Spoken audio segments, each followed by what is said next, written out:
नमस्कार, मैं सुनील कुमार आपका स्वागत करता हूं आपके अपने चैनल क्या ऐसा होता है में। दोस्तों, पिछली वीडियो में मैंने आपको बताया था कि इंसान के दो कार्य, एक पहला कार्य कौन सा बताया था मैंने? जीव जानवरों पक्षियों की या फिर जो अपने आसपास के जो वृक्ष होते हैं उनकी सेवा करना। हमारा हम पर एक कर्ज होता है उनका कि जिसे हमें इस जीवन में उतारना बेहद जरूरी होता है। सोचिए, अगर पीपल का वृक्ष अगर आपको ऑक्सीजन दे रहा है और आप फ्री में ले रहे हैं, तो फ्री में लेने का मतलब क्या है कि कहीं ना कहीं उसका एक कर्ज है आपके ऊपर जो आपको चुकाना पड़ेगा। काफी लोग नीम की दातुन करते हैं, ठीक है। तो इस तरह से दोस्तों वृक्ष हमें देते हैं, जानवर हमें देते हैं, तो हमें उनका कर्जा उनको चुकाना चाहिए। दूसरा बताया था मैंने दोस्तों पितरों से संबंधित। पितर, आज आप किसी भी पंडित जी के पास जाइए, किसी भी एस्ट्रोलॉजर के पास जाइए, आपको बताएंगे कि आपको पितृ दोष की पूजा करनी चाहिए। वो कुंडली देख के बताते हैं, हम बिना कुंडली के बताते हैं, हमारे गुरुजी भी बिना कुंडली के बताते हैं। क्योंकि शास्त्रों के अनुसार माना जाता है कि हर इंसान को अपने जीवन में कम से कम एक बार, हर इंसान को अपने जीवन में कम से कम एक बार पितृदोष की पूजा जो 3 दिन की होती है, जिसे नारायण नागबली की विधि भी बोलते हैं, ये अवश्य करनी चाहिए। अब हर इंसान का मतलब क्या हो गया? हर इंसान का मतलब हो गया पुरुष और स्त्री। छोटे बच्चे जो करने लायक है वो भी कर सकते हैं, अगर नहीं कर सकते तो बाद में कर लेंगे। अच्छा, लड़कियां जो कुंवारी लड़कियां होती हैं, जिनकी शादी नहीं हुई है, वो इस पूजा को नहीं कर सकती, नहीं करना चाहिए। लड़कियां पूजा नहीं करती हैं। वो पूजा कब करेंगी? शादी के बाद अपने पति के साथ। अगर शादी नहीं हुई है तो अगर उससे पहले उसके पिताजी, उसके भाई या फिर उसके गोत्र का कोई भी इंसान अगर ये पितृदोष की पूजा करते हैं, तो निश्चित रूप से जो लोग पूजा करने लायक नहीं है उन्हें भी इस पूजा का फल प्राप्त होता है और पितृदोष शांत होता है कि कम से कम इस घर में से किसी एक इंसान ने पितृदोष की पूजा करवाई है। भाई, अगर हमारे परिवार में से, हमारे गोत्र में से कोई एक इंसान भी ऐसा होता है जो किसी वृक्ष को लगा देता है, तो सोचिए हमारी आने वाली पीढ़ियां भी उसका लाभ प्राप्त करती है। इस तरह से हम इन चीजों को समझ सकते हैं।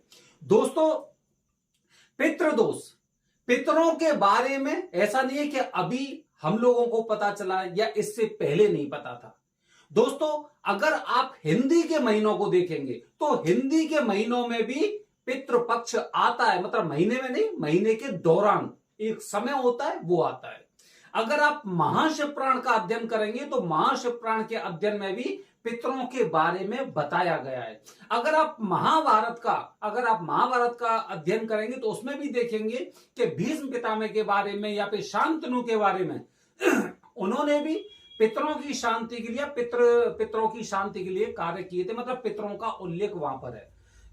ठीक है। इसी तरह से दोस्तों भगवान श्री कृष्ण की अगर आप उसके बारे में अध्ययन करेंगे, भगवान श्री कृष्ण की कथा के बारे में अध्ययन करेंगे या फिर किसी वेदों और शास्त्रों के बारे में आप पढ़िए, तो पितरों के बारे में अवश्य बताया गया है।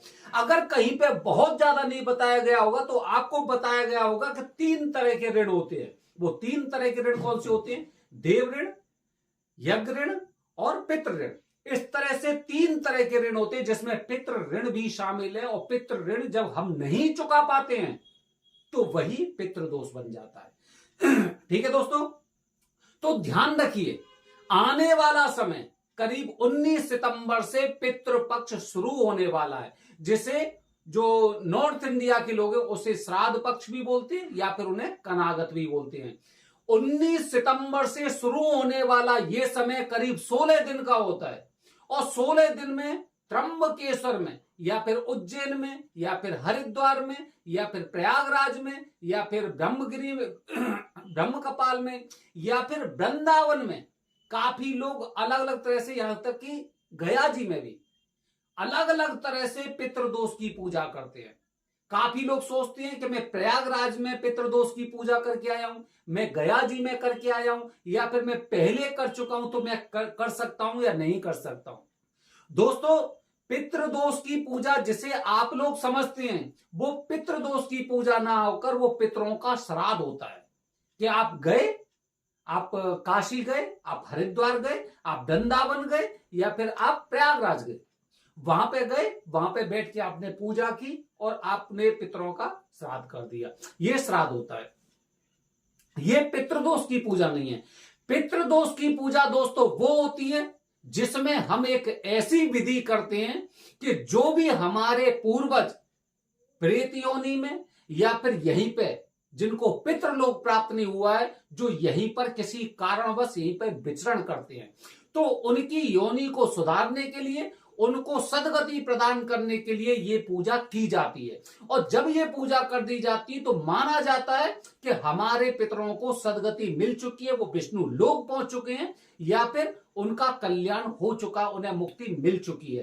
तो दोस्तों ये 3 दिन की नारायण नागवली विधि होती है जिसे पूर्णतः पितृदोष की पूजा माना जाता है। नारायण नागवली की विधि मतलब एक दिन आपकी नारायणवली की पूजा होगी, जो आपकी पितरों से संबंधित पूजा होती है कि जिन पितरों को मुक्ति नहीं मिली है उन पितरों की मुक्ति के लिए भगवान विष्णु का आह्वान किया जाता है और ये पूजा कराई जाती है।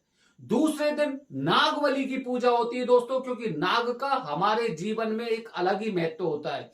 काफी लोग उन्हें पूर्वजों की दृष्टि से देखते हैं और काफी लोग उन्हें भगवान से या किसी ना किसी देवता या कुल देवता के बारे में, उनके बारे में जाना जाता है।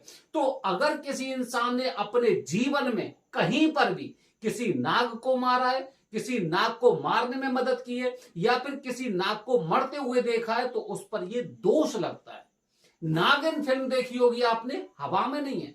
अगर कोई भी फिल्म कहीं ना कहीं कुछ ऐसी होती है तो उसमें कुछ ना कुछ 1% सच्चाई तो अवश्य होगी कि जो नागिन फिल्म है, पुरानी वाली देखना जो जिसमें सुनील दत्त था, उस वाली में देखेंगे तो कि जब वो नागिन को मारते हैं तो उसके वो नाग को मारते हैं तो उसमें आंखों में उसकी तस्वीर छप जाती है, ठीक है, और उनसे वो बदला लेते हैं।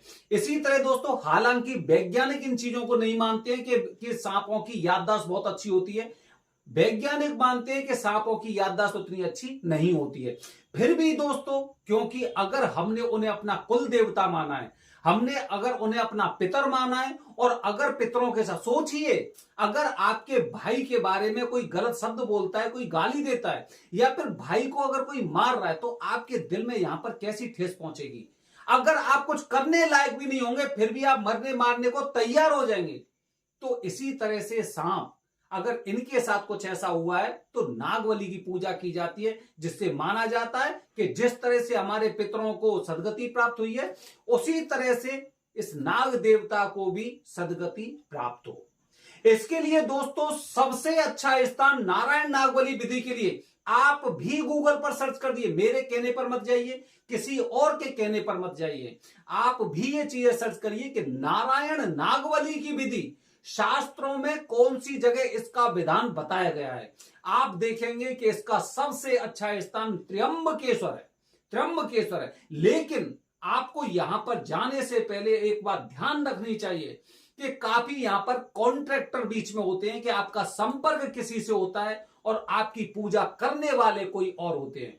दोस्तों ध्यान रखिए कि अगर आपका संपर्क वरदानी पंडित जी से हो रहा हो, वो खुद आपकी पूजा करने जा रहे हैं, तो निश्चित रूप से आप मान के चलिए कि आपकी पूजा में ना कुछ भी ऊंच नीच नहीं होगी।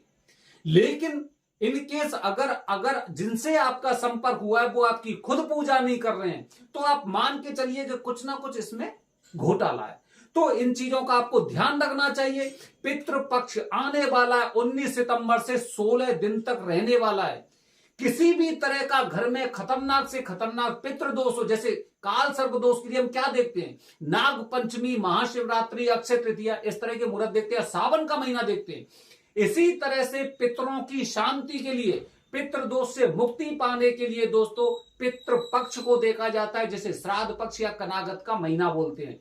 19 सितंबर से 16 दिन तक लगातार पितृपक्ष चलेगा, और कितना भी घर में खतरनाक से खतरनाक पितृदोष हो, पितरों का आपके ऊपर कुछ ऐसा, कुछ कहते ना कि पितरों ने मेरे ऊपर कुछ ऐसा वो कर रखा है, गलत कर रखा है, बार बार आपको आ जाते हैं, मतलब उनका आपके ऊपर एक शाप टाइप का मान सकते हैं, तो ये भी आपसे, इससे आपको मुक्ति मिल सकती है, मिल जाती है।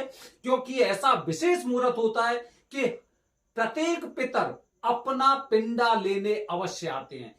प्रत्येक पितर, जितने भी पितर होते हैं, वो अपने लिए तर्पण लेने आते हैं, अपने परिवार की देखरेख करने आते हैं, अपने परिवार का जायजा लेने आते हैं कि आखिरकार इस परिवार में क्या चल रहा है। अगर इस पीरियड में अगर आपने पूजा करवाई है तो निश्चित रूप से मान के चलिए कि भविष्य में आपको इसके इतने अच्छे परिणाम दिखाई देंगे कि घर परिवार में से जो रोग फैल रहा था पितृदोष का, वो हमेशा के लिए रुक जाएगा। और जैसे जैसे आपकी पीढ़ी इस पूजा को करती रहेंगी, वैसे वैसे हमेशा के लिए खत्म हो जाएगा। आने वाली वीडियो में दोस्तों आपको बताने जा रहा हूं, एक ऐसी बात हमेशा याद रखना जो किसी भी कुंडली दोष निवारण पूजा करने से पहले बेहद जरूरी है। हर हर महादेव, हरि ओम।